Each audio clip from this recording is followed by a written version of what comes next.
Bonjour les amis, fans de l'Olympique lyonnais, bienvenue dans cette vidéo de présentation rapide sur le match de ce soir entre Rennes et l'Olympique lyonnais. On va voir les équipes probables selon l'équipe, selon Hugo Guimet.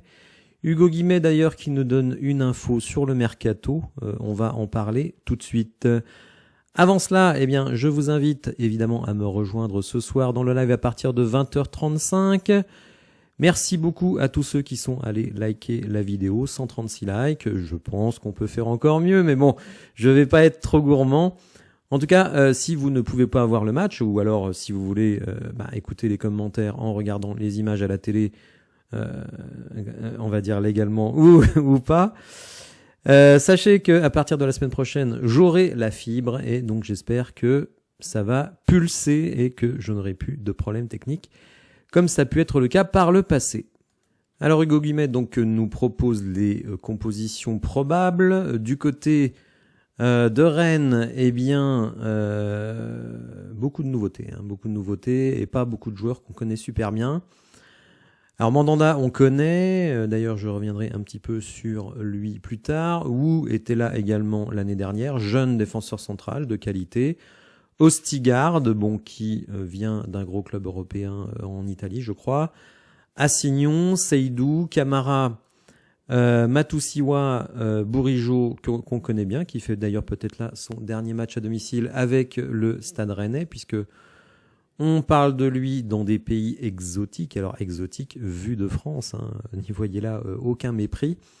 Grönbeck, que l'on annonce comme un super joueur, et Guiri Blas, qu'on connaît bien, qui sont deux joueurs offensifs, on va dire, irréguliers, K1K, on sait jamais trop à quoi s'attendre avec eux. Moi je dois dire que cet effectif-là, tel qu'il nous apparaît, franchement, m'impressionne pas du tout. Il y a eu énormément de départs, des très très bons joueurs qui sont partis, comme Enzo Lefebvre, comme Martin Terrier, comme évidemment Désiré Doué. Et selon moi, mais ça ce n'est que mon point de vue, et je ne connais pas tous les joueurs qui sont arrivés, moi je trouve que cette équipe de Rennes elle est moins bonne que l'année dernière. Donc j'avoue que je ne suis pas du tout impressionné. Du côté de l'Olympique lyonnais, c'est quand même ça qui nous intéresse le plus. Lucas Perry dans les buts, évidemment. Au niveau de la défense, on va retrouver Maitland Niles. Un petit peu étonnant, on aurait pu penser que Clinton Mata allait débuter et qu'on se réservait Maitland Niles peut-être pour une rotation au poste d'ailier, ou alors éventuellement, certains l'envisageaient en milieu, en numéro 8.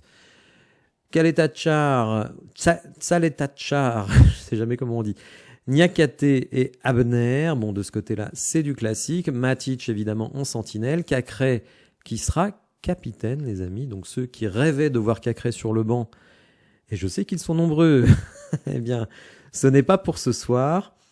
Mangala, ça c'est quand même la petite surprise, puisque Tolisso était en conférence de presse, on aurait pu penser quand même qu'il allait débuter. Mikotadze en pointe. Nuama à droite, qui visiblement a la caisse physique pour débuter ce match, et Benrahma à gauche, qui ne fait pas l'unanimité, mais on sait qu'on a Fofana au cas où, donc pas trop d'inquiétude. J'ai lancé un sondage hier, vous avez été presque 800 à voter, un peu plus de 700 à voter, et vous, justement, vous, majoritairement, vous vouliez Cacré Mangala. En deuxième, Mangala Diawara, ce qui me semble quand même osé, vu que les deux joueurs ne sont pas des titulaires habituels. Mais vous avez envie d'avoir de la nouveauté au poste de milieu de terrain. Certains veulent jouer à 11% la continuité avec Cacré Tolisso. D'autres veulent voir Mangala Tolisso, et une petite partie veulent voir Diawara Tolisso. Donc, d'une certaine manière, ce Cacré Mangala est celui qui arrivait majoritairement. Très sincèrement, moi aussi, si je dois être sincère, c'est plutôt le 11, en tout cas le milieu de terrain, que j'ai envie de voir. Au niveau du pronostic, vous pronostiquez majoritairement victoire de l'OL, 29% voient un nul et 17% une victoire de Rennes. Vous êtes 927 à avoir voté. Merci. Moi aussi, je vois une victoire de l'Olympique lyonnais. Comme je l'ai dit un petit peu plus tôt dans la vidéo, je trouve que cet effectif de Rennes Ça casse pas trois pattes à un canard, je trouve. La défense, il y a beaucoup de choses expérimentales. Le milieu de terrain est expérimental. La défense, ça reste quand même un jeune joueur. Ostigard qui vient d'arriver.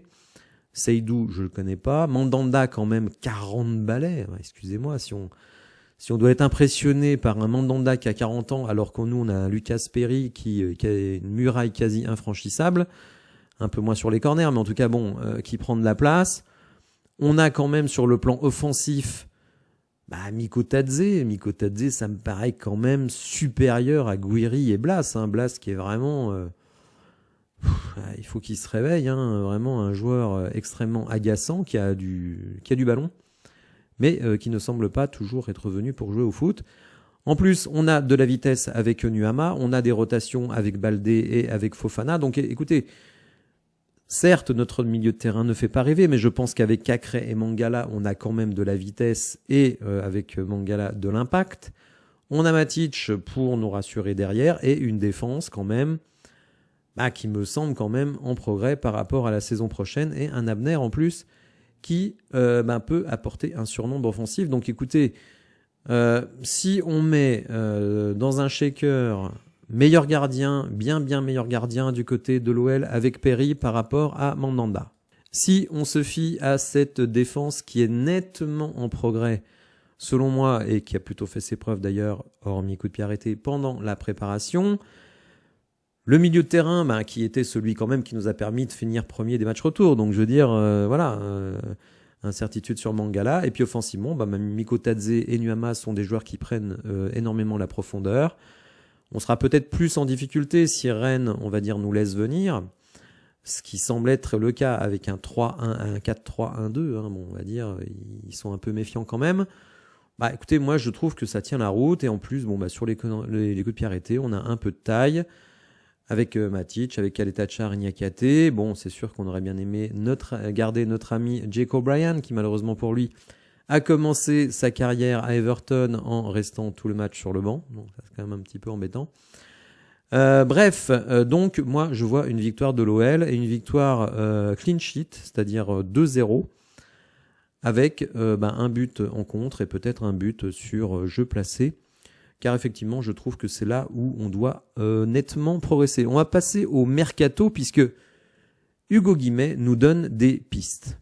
C'est dit ici, en attendant l'arrivée du champion du monde argentin Thiago Almada en janvier, un meneur de jeu créatif qui ne fera pas de mal, la cellule de recrutement cherche un élément capable d'intégrer le 11 d'ici fin août. Donc vraiment, on nous dit que on est en recherche, sans dire qu'on attend un départ. En gros, on ne nous dit pas ici, il va falloir qu'on vende Cacré ou Cherki pour recruter, c'est pas ce qui est dit. On veut un milieu de terrain et on va décrire le profil de ce milieu de terrain. Le credo de Mathieu Louis-Jean, donc le directeur de la cellule de recrutement, c'est de trouver un milieu qui a des jambes. Parce que clairement, ce milieu, il peut être ronronnant, notamment quand il y a Tolisso. Déjà Matic, évidemment, il est rassurant par sa science du placement et sa qualité de pied. Mais Tolisso, physiquement, c'est dur. Et puis Cacré, il semble avoir un peu la tête ailleurs. Donc, on veut un peu de percussion. Donc, Mathieu Louis-Jean veut trouver un milieu qui a des jambes, c'est-à-dire un joueur capable de répéter les efforts à haute intensité, à la fois au pressing et dans le repli défensif.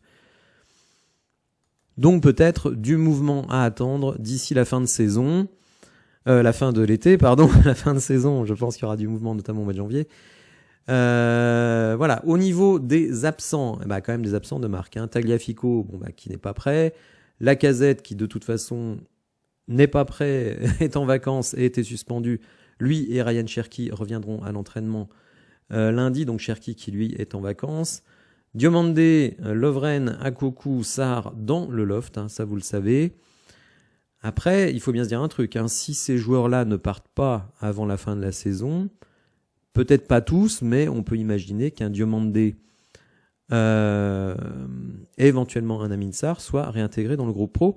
On va d'ailleurs regarder le groupe parce qu'il y a quand même quelques petits commentaires à faire.